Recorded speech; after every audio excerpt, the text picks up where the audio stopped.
So you ready for this video? I guess yeah, since you've already clicked in the video itself. Hello people who are under the torture of summer temperature. My name is Ceci and welcome to another episode of How to Cantonese. And it is time for another sentence / grammatical kind of Cantonese video.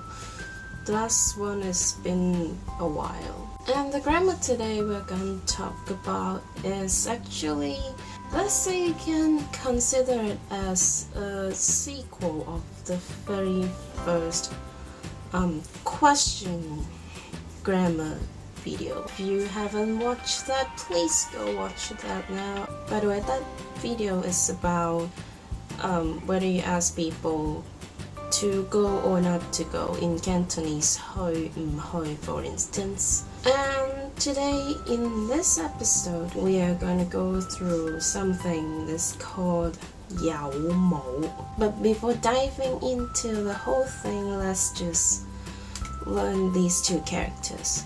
First of all, 有 means to have, and of course 冇 means to not have, not 唔有, okay? And of course 有冇 means to have or not to have, and have here refers to the idea of possession. Well, not the kind of possession that makes your head be able to turn 360 degrees. I'm very sorry about that. It's the possession that you own something. To put it in a simple example, it would be 你有冇100蚊喺身啊？我今日仲未食飯啊。Do you have $100 or not? I still haven't eaten yet. So give me your money, please. Yet sometimes this 有冇 phrase can mean something other than just possession.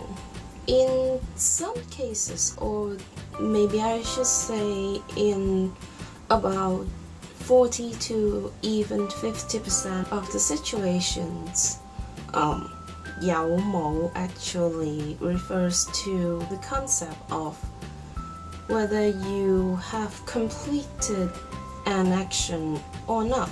In English, you can kind of translate it as have you done it or not, or did you do it or not. Not quite sure about the correct tenses here, so okay, if you find it hard to wrap around your brain, you can just imagine that it is in a detective movie and in an interrogation room, okay? And then you are the cop, you are the police officer, and you are facing a murder suspect. Then what would you ask? Probably something like, did you or did you not kill Jimmy last night in the dining room with a pistol, Miss Scarlett?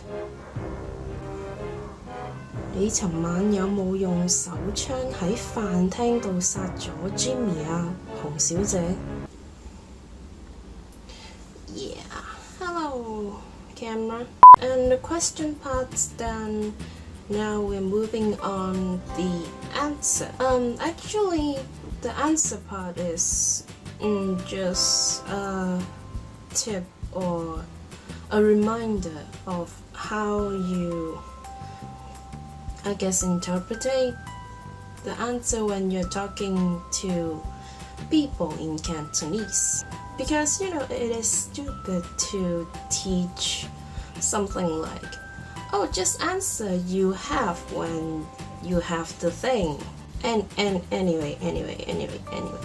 So why am I talking about all the answer fuss here is, in Cantonese, I guess the logic of thinking is slightly different than in English. So yeah, let's put it in this way.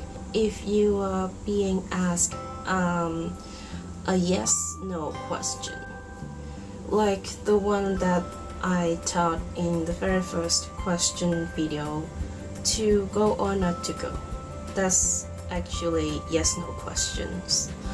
And this one, 有冇 questions, are also yes/no questions actually. And I guess the cousin of all these question words, 係唔係 aka 係咪 is also applicable as well. So if you are being asked a yes/no question, before you answer or you try to react or respond to an answer from your friend or the one that you're talking to, pay attention to the phrasing of the people's question.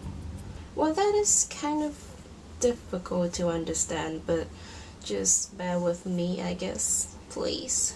The tricky part is if the question itself is asked in some kind of negative expression, then the answer in Cantonese and in English are, opposite. It is kind of what the fuck if you're trying to understand it just by the concept.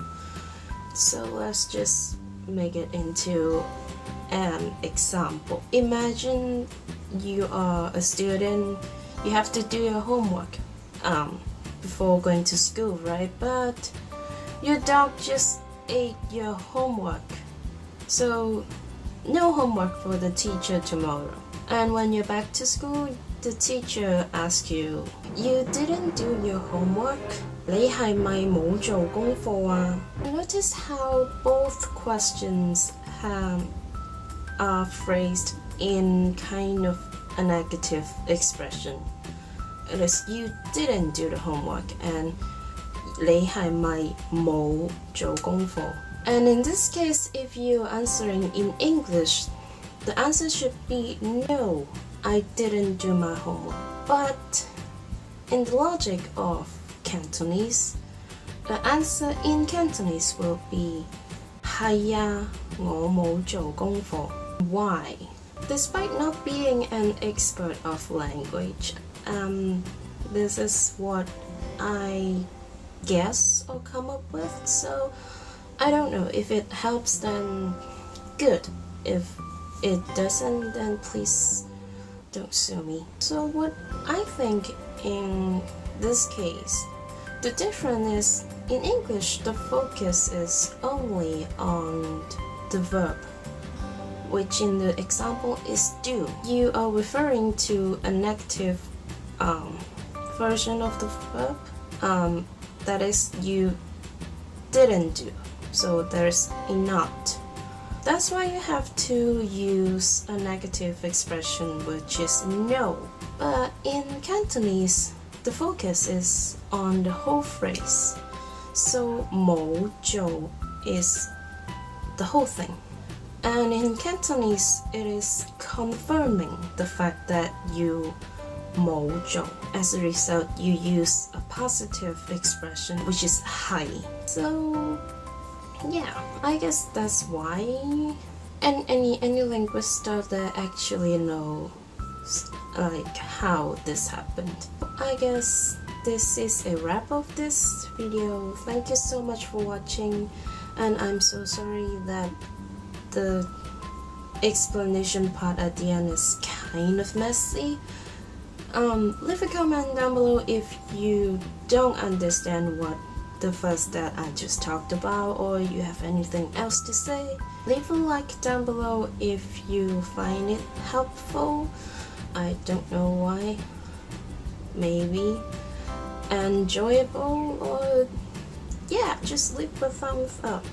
Also subscribe to this channel for more Cantonese related stuff, and I'll see you in the next video.